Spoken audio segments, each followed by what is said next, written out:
أدي أكبر ما تنتهين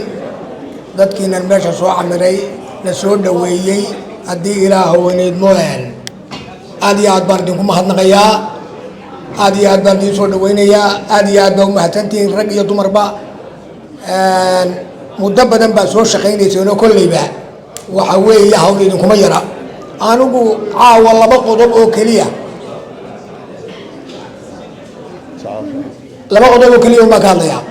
marka hore anigu generaalkii wadani baan ahay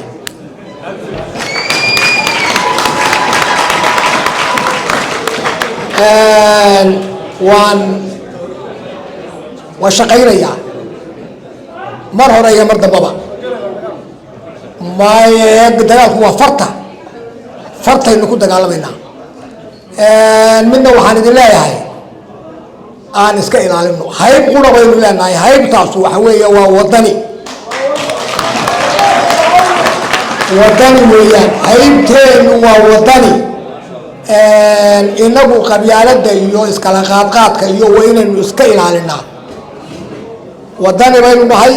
wadani baynu u shaqaynaynaa wadani baynu ku shaqaynaynaa wadani baynu u ordaynaa wadani baynu haddii ilaaha weynidmo aynu hawsha aynu ku soconnaa reer hebel waa inuu inaga baxa waa inuu yahay arrinteenu wadani taasuna waa taa teeda kale waxaad moodaa inay guushi muuqato raggii horena waa yidhi aniguna waan leeyahay waayo waddankii baanu ka nidhiyo guushi waa uraysaa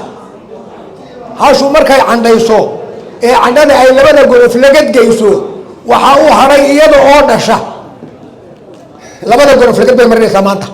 dambarkii baa kusoo taagan sidaa daraaddeed waxaan leeyahay adeero waa inaynu u guntanaa